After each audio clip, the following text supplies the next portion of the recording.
दोस्तों, कहानी की शुरुआत होती है जर्मनी के एक छोटे से द्वीप हेल्गोलैंड को दिखाते हुए, जहां 513 लोग अपनी जिंदगी गुजार रहे थे क्योंकि पूरी दुनिया में एक खतरनाक वायरस फैल गया था, जिसकी वजह से काफी सारे लोग मारे गए और जो बचे हुए लोग हैं वो ज़ॉम्बीज बन गए। इन ज़ॉम्बीज से बचने के लिए ये लोग हेल्गोलैंड आइलैंड पर आ गए और यहाँ धीरे धीरे इन 513 लोगों ने अपनी एक सोसाइटी बना ली और खेती वगैरह करके अपनी जिंदगी गुजारने लगे। लेकिन खाने पीने का सामान काफी कम था, इसलिए इस आइलैंड पर केवल 513 लोग ही रह सकते थे और अगर एक भी मेंबर यहाँ बढ़ गया तो इन लोगों को काफी दिक्कत हो सकती थी। इसलिए जब भी इस आइलैंड पर कोई बच्चा पैदा होता था तब वोटिंग के जरिए उस इंसान को चुना जाता था जो अपनी जान दे सके, ताकि आइलैंड पर लोगों की आबादी कंट्रोल में रह सके। वहीं अब हम एक बोर्ड पर सभी सर्वाइवर के नाम के आगे कुछ पॉइंट्स लिखे हुए देखते हैं, जो इन्हें तब मिलते हैं जब ये कोई अच्छा काम करते हैं और इस तरह इनका नाम ऊपर बढ़ता रहता है। लेकिन अगर किसी इंसान ने गलत काम किया तो उसका नाम नीचे चला जाता है। इस आइलैंड के लोगों को मैनेज करने के लिए काउंसिल कमेटी भी है, जिसकी सुपीरियर बिएट्रिस नाम की एक लेडी होती है। इसके बाद हमें 15 साल आगे की कहानी को दिखाया जाता है, जहां पूरे शहर के लोग एक हॉस्पिटल में आए हुए होते हैं क्योंकि आज एमिली नाम की एक लड़की अपने बच्चे को जन्म देने वाली है। इस पूरे सीन को लोला नाम की एक रिपोर्टर अपने कैमरे में रिकॉर्ड कर रही थी। अब रूल के हिसाब से जब कोई बच्चा पैदा होता है तो किसी दूसरे इंसान को अपनी जान देनी होती है, इसलिए एमिली के पिता खुद अपनी जान देने का फैसला करते हैं और एक चट्टान से कूद जाते हैं। वहीं हॉस्पिटल में एमिली एक बच्चे को जन्म देने के बाद दूसरे बच्चे को भी इस दुनिया में ला रही होती है क्योंकि उसे जुड़वा बच्चे पैदा हुए थे। ये देखकर बिएट्रिस एक बार फिर काउंसिल कमेटी की मीटिंग रखती है और सभी लोगों से इस बारे में बात करती है। काफी देर तक सोचने के बाद ये लोग वोटिंग करने का डिसाइड करते हैं ताकि वोटिंग के जरिए पता चल सके कि किस इंसान को सैक्रिफाइस करना है। अब दूसरी तरफ हम क्रिश्चियन और हेनरिक नाम के दो दोस्तों को देखते हैं जो बोर्ड पर अपनी रैंकिंग देख रहे थे। क्रिश्चियन की रैंक 511 नंबर पर थी। ये देखकर वो काफी परेशान हो जाता है और हेनरिक से कहता है कि अगर मुझे मारने के लिए चुना गया तो मैं अपनी जान नहीं दूंगा। लेकिन हेनरिक उसे वार्न करते हुए कहता है कि पिछली बार एक आदमी ने इस तरह से बचने की कोशिश की थी, पर इन लोगों ने उसे जबरदस्ती पिंजरे में कैद करके समुंदर में फेंक दिया था। इसके बाद हम 512 नंबर पर मौजूद एलिसे नाम की एक बुजुर्ग लेडी को देखते हैं, जिसकी अब काफी उम्र हो चुकी थी, इसलिए सभी लोग उसे बिल्कुल यूजलेस समझते थे। वही सबसे आखिरी पोजीशन यानी 513 रैंक पर जिस शख्स का नाम होता है वो था इटियन, जो कि एक वर्कर है और उसे सब लोगों ने क्रिमिनल घोषित कर दिया है। इसके बाद सीन शिफ्ट होता है मारेक और उसके बेटे लाइनस पर। ये दोनों एक लैब में उसी वायरस की वैक्सीन बनाने की कोशिश कर रहे थे। वहीं दूसरी तरफ हम जूडिथ नाम की एक लेडी को देखते हैं जो यहाँ के अथॉरिटीज में से एक थी। कुछ देर के बाद वो मारेक के साथ शहर के सभी लोगों को दवाइयाँ देने के लिए जाती है और जब ये दोनों एटियन के घर पहुँचते हैं तब इन्हें देखकर एटियन की वाइफ लीसा जूडिथ पर गुस्सा करने लगती है और उससे कहती है कि उसकी वजह से एटियन जैसा एक हार्ड वर्किंग इंसान लिस्ट में आखिरी रैंक पर आया है और इसलिए इन्हें सजा के तौर पर राशन भी कम मिलता है। ये सुनकर जूडिथ उसे जवाब देते हुए कहती है कि एटियन ने दवाई चोरी की थी, इसलिए उसे क्रिमिनल माना गया है। लेकिन लीसा उसे समझाने की कोशिश करती है कि वो सिर्फ मेरे लिए दवाई चोरी कर रहा था क्योंकि डॉक्टर ने उसे दवा देने से मना कर दिया था। इसके बाद सीन शिफ्ट होता है एमिली पर, जो अपने कमरे में सो रही थी। तभी यहाँ एलिसी आकर चुपचाप उसके बच्चे को उठाकर अपने साथ ले जाने लगती है, पर तभी एमिली की आंख खुल जाती है और वो जल्दी से उससे अपना बच्चा छीन लेती है क्योंकि उसे लग रहा था कि एलिसे वोटिंग के चक्कर में उसके बेबी को नुकसान पहुंचाना चाहती है, पर वो उससे कहती है कि मैं ऐसा कभी नहीं करूंगी।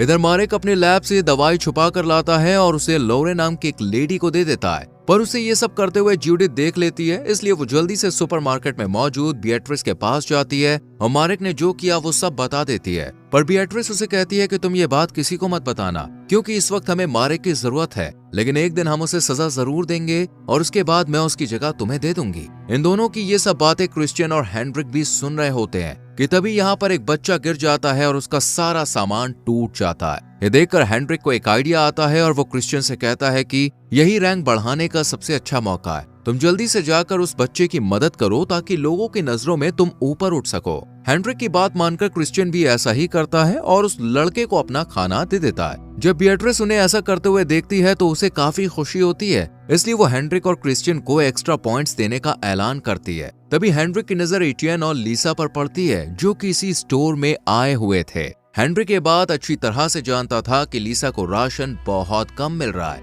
इसलिए वो उनके पास जाकर उनसे कहता है कि अगर तुम चाहो तो मैं तुम्हें खाना दे सकता हूँ। इस पर लीसा मना कर देती है, लेकिन पीछे खड़ी बेatrice इनकी बातें सुन लेती है और वो हेनरिक पर काफी गुस्सा करती है। यहाँ पर हमें पता चलता है कि असल में हेनरिक बेatrice का ही बेटा है। इसके बाद हम पीटर नाम के एक पेशेंट को मारेक की लैब में देखते हैं, जिसे जबरदस्ती बाहर के दुनिया से यहाँ पर एक्सपेरिमेंट के लिए लाया गया था और उस पर अलग अलग वैक्सीन्स का एक्सपेरिमेंट चल रहा था। वहीं दूसरी तरफ हेनरिक लीसा के पास जाकर उसे कुछ खाना ऑफर करता है और बदले में इंटीमेट होने के लिए कहता है, पर वो इसके लिए मना कर देती है। लेकिन हेनरिक फिर भी उसकी तरफ बढ़ने लगता है। तभी अचानक सायरन बज जाता है और उसे लीसा को छोड़कर बॉर्डर की तरफ भागना पड़ता है, क्योंकि वो एक सोल्जर है। यहाँ पर हम देखते हैं कि कुछ लोग आइलैंड में घुसने की कोशिश कर रहे हैं, जिन्हें सोल्जर्स की लीडर मिया वापस लौटने को कहती है, पर वो उसकी एक बात नहीं मानते और बैरियर काटने लगते हैं। और ये देखकर मिया एक आदमी को शूट कर देती है और फिर सभी लोग वापस जाने लगते हैं।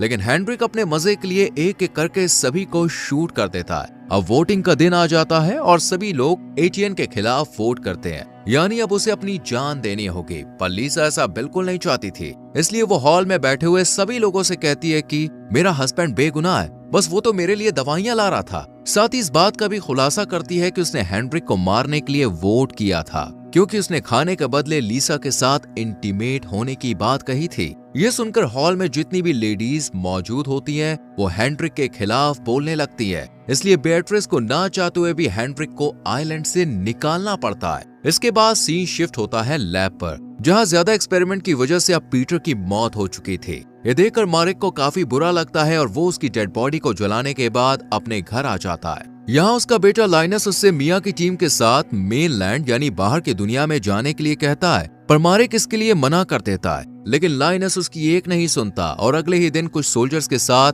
बायो सूट पहनकर उनकी बोट पर चला जाता है। अब उनके साथ हेनरिक भी था, जिसे ये लोग सजा के तौर पर बाहर छोड़ने के लिए जा रहे थे। और कुछ देर के बाद ये मेनलैंड पर भी पहुंच जाते हैं, जिसके बाद एक सोल्जर हेनरिक से कहता है कि वह बोट से उतरकर नीचे चला जाए, पर वो ऐसा करने के लिए तैयार नहीं था। ये देखकर हांस नाम का एक सोल्जर गुस्से में उसे एक जोरदार मुक्का मारता है, क्योंकि उसकी बहन के साथ भी हेनरिक ने गलत काम किया था। और फिर वो जल्दी से यहाँ से भाग जाता है। दूसरी तरफ आइलैंड पर बेatrice अपनी एक एम्प्लॉय के साथ वाटर सप्लायर के एक चीफ इंजीनियर से मिलने के लिए जाती है, क्योंकि पानी का मीटर खराब हो चुका था। बेatrice जब उस इंजीनियर से बात कर रही होती है, तब उसकी एम्प्लॉय की नजर एक रेडियो पर पड़ती है, जिसे देखकर वो थोड़ी हैरान हो जाती है, क्योंकि इस आइलैंड पर रेडियो रखना इल्लीगल था। अब चीफ मीटर को ठीक करने के बाद बेatrice से अपनी वाइफ को भी इस आइलैंड पर लाने की रिक्वेस्ट करता है, लेकिन वो मना कर देती है। इधर सभी सोल्जर लाइनस को बोट पर रुकने की कहकर पूरे शहर में घूमने के लिए निकल जाते हैं, जहां उनकी मुलाकात अर्ल नाम के एक आदमी से होती है।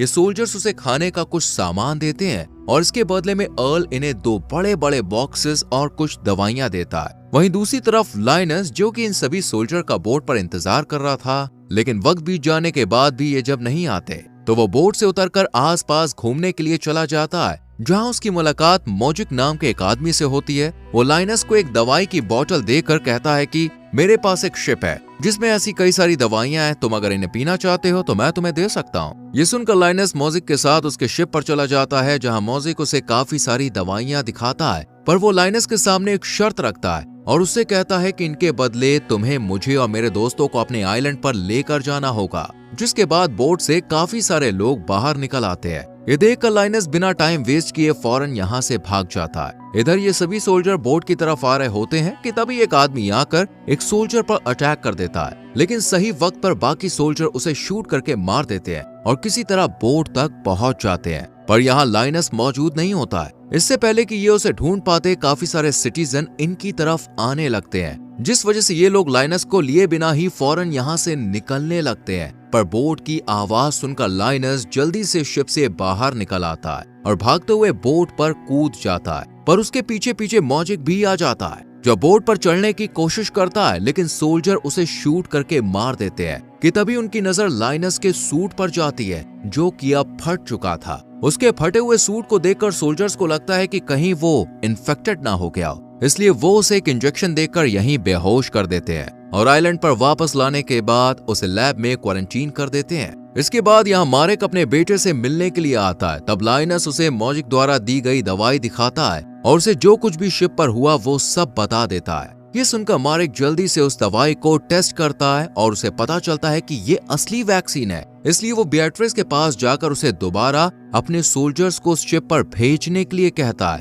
ताकि ज्यादा से ज्यादा दवाई को यहाँ लाया जा सके। पर बिएट्रिस इसके लिए मना कर देती है क्योंकि पिछली ट्रिप में उसका बहुत ज्यादा नुकसान हो गया था। इधर हम मेनलैंड में अर्ल के गार्ड्स को देखते हैं जहाँ उन्हें पानी में मॉजिक की लाश मिलती है और उसके हाथ में उन्हें एक दवाई की बोतल भी मिलती है, जिसे देखने के बाद अर्ल अपने गार्ड्स को ऐसी और दवाइयां ढूंढने का ऑर्डर देता है। वहीं दूसरी तरफ हम हेनरिक को देखते हैं जो शहर में इधर उधर भटक रहा था। तभी उसे रास्ते में वेल्मा नाम की एक लेडी दिखाई देती है जो लोगों को कुछ न कुछ देकर उनकी मदद किया करती थी। हेनरिक उसके पास जाकर उससे फ्लर्ट करने लगता है और वेल्मा उससे खुश होकर उसे अपने असिस्टेंट के तौर पर रख लेती है। इसके बाद वेल्मा हेनरिक को एक थिएटर में लेकर जाती है जो कि असल में उसका घर था। इसके बाद वो हेनरिक के सामने बार बार अर्ल का नाम लेने लगती है, जिस पर वो उसी अर्ल के बारे में पूछता है, लेकिन वेल्मा उसे कुछ नहीं बताती है। जैसी रात होती है हेनरिक मौका मिलते ही वेल्मा को मार देता है और उसका सारा सामान लेकर यहाँ से निकल जाता है। दूसरी तरफ बिएट्रिस लीसा से मिलने के लिए जाती है और उसे एक जॉब ऑफर करते हुए कहती है कि अगर तुम मुझे इस शहर की सारी जानकारी लाकर दोगी तो इसके बदले मैं तुम्हें और तुम्हारे हस्बैंड को एक अच्छी जिंदगी दे सकती हूँ। ये सुनकर लीसा बहुत ज्यादा खुश हो जाती है और इस जॉब के लिए मान जाती है, पर असल में ये सिर्फ बिएट्रिस का एक प्लान था। इधर लैब में लाइनस की जगह अब जूडिथ को काम में लगा दिया जाता है और जब वो अर्ल के द्वारा दिए गए उन 2 बड़े बॉक्सेस को खोल कर देखती है तो उसमें एक आदमी और एक लेडी को कैद करके रखा गया होता है, जिन पर अब मारिक वैक्सीन का एक्सपेरिमेंट करने वाला था। इससे पहले कि वो कुछ कर पाता, यहाँ लैब में एक सोल्जर की डेथ हो जाती है और उसके पूरे शरीर पर लाल निशान बन जाते हैं, यानी वो वायरस से इन्फेक्टेड हो चुका था। वहीं जब लाइनस अपनी बॉडी को देखता है तो उसे भी सेम वैसा ही निशान नजर आते हैं, जिन्हें देखकर वो बहुत ज्यादा डर जाता है, लेकिन इसके बारे में किसी को नहीं बताता है। इसके बाद हम काउंसिल की एक मीटिंग को देखते हैं जहां बिएट्रिस उस पेशेंट की मौत का जिम्मेदार मिया को ठहराते हुए कहती है कि उसने अपनी टीम को सही तरह से प्रोटेक्ट नहीं किया था, इसी वजह से वो सोल्जर इन्फेक्टेड हो गया। इसलिए बिएट्रिस उसके 100 पॉइंट्स कम कर देती है और उसे सजा के तौर पर जेल में काम करने के लिए भेज दिया जाता है। तभी इसी हॉल में मौजूद लोला की बेटी फियोना अचानक खांसने लगती है,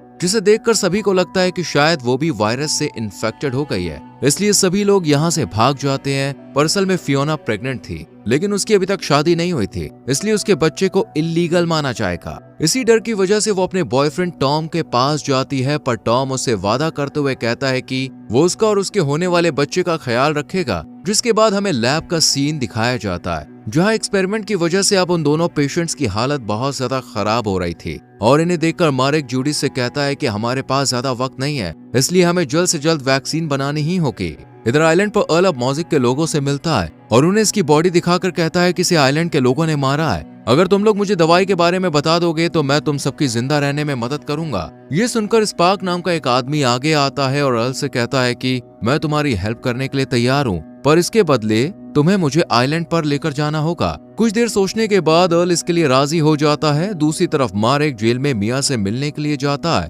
और उससे कहता है कि मैं तुम्हारी जेल की सजा को कम करा सकता हूँ, लेकिन इसके बदले मैं चाहता हूँ कि तुम मेनलैंड पर जाकर उस शिप से वो वैक्सीन लेकर आओ। लेकिन मिया इस काम को करने के लिए मना कर देती है। इसके बाद हम हेनरिक को देखते हैं जिसे मेनलैंड पर कैनिबल की एक गैंग पकड़ लेती है, पर हेनरिक अपनी जान बचाने के लिए झूठ बोलते हुए कहता है कि वो अर्ल के लिए काम करता है। ये सुनकर कैनिबल गैंग उसे अर्ल से मिलवाने के लिए ले जाते हैं, पर अर्ल तो उसे जानता भी नहीं था, इसलिए वो हेनरिक को मारने वाला ही होता है कि तभी वो जोर से चीख कर कहता है कि मैं बिएट्रिस का बेटा हूँ और गलती से यहाँ पे आ गया हूँ। इसके बाद वो अर्ल को वेल्मा की मौत के बारे में बताता है कि वो वायरस की वजह से मारी जा चुकी है, लेकिन अर्ल पहले से ही सारी सच्चाई जानता था, इसलिए वो हेनरिक से कहता है कि तुम्हें आइलैंड से निकाला गया था और वेल्मा की मौत की वजह वायरस नहीं बल्कि तुम हो, तुमने उसकी जान ली है। ये सुनकर हेनरिक के पसीने छूट जाते हैं क्योंकि वो समझ चुका था कि उसके साथ बहुत बुरा होने वाला है, इसलिए वो अपनी जान बचाने के लिए आइलैंड के सभी सीक्रेट्स और डोर्स के बारे में अर्ल को बता देता है, जिससे खुश होकर वो हेनरिक को मारने का इरादा कैंसिल कर देता है। वहीं अब हम एक काउंसिल मीटिंग को देखते हैं जहां वाटर सप्लायर के इंजीनियर की वाइफ काइसो का इंटरव्यू लिया जाता है क्योंकि उसे दवाइयों के बारे में बहुत ज्यादा जानकारी थी। लेकिन तभी कमेटी मेंबर्स को पता चलता है कि एक दूसरी कैंडिडेट ने भी इंटरव्यू के लिए अप्लाई किया है, जिसका नाम जेनियला है। जेनियला असल में एक सर्जन है, इसलिए कमेटी मेंबर काइसो की जगह जेनियला को सिलेक्ट करते हैं और फिर उसे इस आइलैंड पर बुलाया जाता है, पर उसकी शिप में दूसरी गैंग के 2 लोग छुप कर आ जाते हैं इधर अपनी वाइफ को सिलेक्ट ना होता देख इंजीनियर को बहुत बुरा लगता है, इसलिए वो मेनलैंड पर जाने का फैसला करता है। लेकिन बिएट्रिस उसे ऐसा करने से मना कर देती है क्योंकि वो पूरे आइलैंड पर इकलौता इंजीनियर था जो वाटर सिस्टम को ठीक कर सकता था। दूसरी तरफ अब एटियन को बिएट्रिस की मदद से विंड मिल में नई जॉब मिल जाती है, जहां काम करने के दौरान उसे एक शराब की बोतल मिलती है जिसे वो अपने बॉस को दे देता है, जिसके बाद बॉस उस बोतल की सारी शराब पी लेता है और नशे की हालत में ही काम करने के लिए चला जाता है। इतने में ही यहाँ इंजीनियर भी हाथ में हथौड़ा लेकर आ जाता है और गुस्से में विंड मिल की सभी मशीनों को तोड़ने लगता है। ये देखकर बॉस जल्दी से उसे रोकने के लिए सीढ़ियों से ऊपर जाने की कोशिश करता है, पर तभी उसका पैर फिसल जाता है और उसका पैर टूट जाता है, जिसके बाद उसे इलाज के लिए हॉस्पिटल में लाया जाता है और फिर मारेक उसकी सर्जरी करता है। पर सर्जरी के दौरान उसकी नजर डेनियला पर पड़ती है तो वो देखता है कि वो बहुत ज्यादा घबरा रही है, इसलिए वो इसकी वजह पूछता है। तब डेनियला उसे बताती है कि वो कोई सर्जन नहीं है, बस उसने ये सब किताबों में पढ़ा था। साथ ही वो मारेक से ये भी कहती है कि उसे पता है कि लाइनस इन्फेक्टेड है और इसलिए वो उसकी मदद भी करना चाहती है, पर मारेक उसकी सच्चाई किसी को ना बताए। इससे पहले कि मारेक कुछ कह पाता, यहाँ जूडिथ आ जाती है और उसने इन दोनों की सारी बातें सुन ली थी, इसलिए वो मारेक से कहती है कि मैं अब लाइनस के बारे में सबको बता दूंगी कि वो इन्फेक्टेड है। लेकिन तभी डेनियला पीछे से उस पर अटैक करके उसे मार देती है, जिसके बाद मारेक और डेनियला मिलकर उसकी लाश को पानी में फेंक देते हैं। इसके बाद सीन शिफ्ट होता है फियोना पर, जिसका मिसकैरेज हो गया था, और जब मारेक उसे देखने के लिए जाता है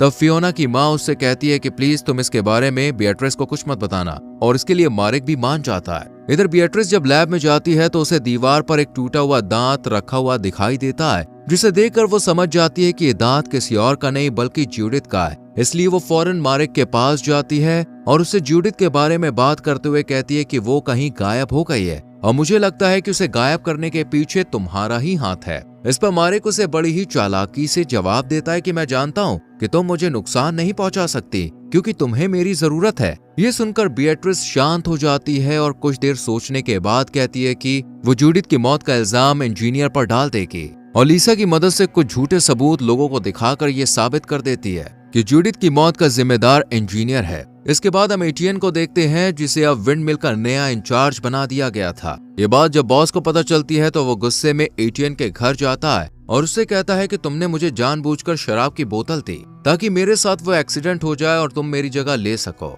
इस पर एटियन ना में जवाब देता है। अब अगले दिन इंजीनियर के पैरों को बांधकर उसे समुद्र में फेंक दिया जाता है और ये देखकर मारेक को काफी बुरा लगता है, इसलिए वो लाइनस के पास जाकर उसे सब कुछ सच बताने का फैसला करता है। और इसके बाद हमें 15 साल पहले की कहानी दिखाई जाती है, जहां एक दिन मारेक की मुलाकात सुपरमार्केट में काम कर रही बिएट्रिस से होती है, लेकिन वो उससे कुछ ज्यादा बात नहीं करता है और अपने लैब में आ जाता है, जहां वो नर्स लोर के साथ मिलकर वैक्सीन बनाने का काम करता है। इधर बिएट्रिस कुछ लोगों के साथ मिलकर सुपरमार्केट को अपने कब्जे में ले लेती है और फिर यहाँ की फार्मेसी को भी अपने अंडर में कर लेती है। वहीं उसकी रिपोर्टर लोला उसका वीडियो रिकॉर्ड कर लोगों के सामने यह प्रूफ करने की कोशिश करती है कि बिएट्रिस इस आइलैंड का लीडर बनने के लिए एक परफेक्ट कैंडिडेट है। लेकिन वो ये भी अच्छी तरह से जानती थी कि मारेक इस फार्मेसी में काम करता है और उसके रास्ते में आ सकता है, इसलिए बिएट्रिस उसे एक ऑफर देती है कि वो जो चाहे अपनी मर्जी से दवाई बना सकता है, पर वो उसके खिलाफ खड़ा नहीं होगा। मारेक तो उसकी बात मान जाता है, लेकिन आइलैंड पर जो मेयर था वो उसे अरेस्ट करने के लिए अपने अफसर भेज देता है, पर बिएट्रिस बड़ी ही चालाकी से उसे ही फंसा देती है।